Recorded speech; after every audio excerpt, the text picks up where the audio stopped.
Hi friends. Hotel management முடிச்சுட்டு ஹோட்டலில் தான் ஒர்க் பண்ணணும்னு அவசியம் இல்லை. நிறைய கேட்டகரியில் இருக்குது.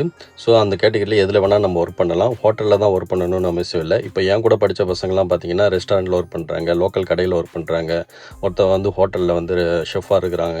இன்னொருத்தவங்க சில பேர் துபாயில் ஒர்க் பண்ணுறாங்க, சிங்கப்பூரில் ஒர்க் பண்ணுறாங்க, மலேசியாவில் ஒர்க் பண்ணுறாங்க. சில பேர் வேறு கண்ட்ரிலலாம் ஒர்க் பண்ணுறாங்க. ஸோ நம்மளுக்கு எந்த இடத்துல பிடிச்சிருக்கோ, நமக்கு எந்த இடம் கம்ஃபர்ட்டாக இருக்குதோ அந்தந்த இடத்துல நம்மலாம் ஒர்க் பண்ணிக்கலாம்.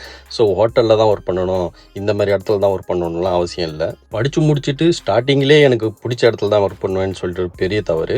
ஸ்டார்டிங்கில் நீங்கள் பார்த்தீங்கன்னா நல்ல கேட்டகரி ஹோட்டலில், ஸ்டார் ஹோட்டலில் ஒர்க் பண்ணும்போது நீங்கள் நிறைய விஷயங்களை கற்றுக்கலாம், நிறைய விஷயங்களை லேர்ன் பண்ணிக்கலாம். கற்றுக்கிட்டு லேர்ன் பண்ணிக்கிட்டு அதுக்கப்புறமா நீங்கள் வந்து உங்களுக்கு பிடிச்ச இடத்துல ஒர்க் பண்ணிக்கலாம். ஏன்னா ஹோட்டல் இண்டஸ்ட்ரியை பொறுத்த முடிக்கும் ஹோட்டலில் ஒர்க் பண்ணிங்கன்னா இப்படி தான் வந்து உங்களோட ஒர்க் இருக்கும், இப்படி தான் வந்து லீவு அப்படின்ற மாதிரிலாம் இருக்குது. ஏன்னா வீக்கெண்டில் உங்களுக்கு லீவு கிடைக்காது. எனக்கு வீக்கெண்டில் லீவ் வேணும், நான் வந்து லைஃப் என்ஜாய் பண்ணணும், ஹோட்டல் ஃபீல்ட்லேயும் இருக்கணும்னா நீங்கள் வந்து லோக்கல் ஹோட்டலில், ரெஸ்டாரண்ட்டில் அந்த மாதிரி இடத்துல போயிட்டு நீங்கள் வேலைக்கு சேரலாம். இப்போ எக்ஸாம்பிள் ஃப்ரெண்ட்ஸ் பார்த்தீங்கன்னா ஒரு பிரியாணி மாஸ்டராக இருக்காரு, பிரியாணி கடை வச்சிருக்காரு. இப்போ அவர் பார்த்தீங்கன்னா காலையில் போவார், மதியத்துக்கு மேலே வந்துடுவார்.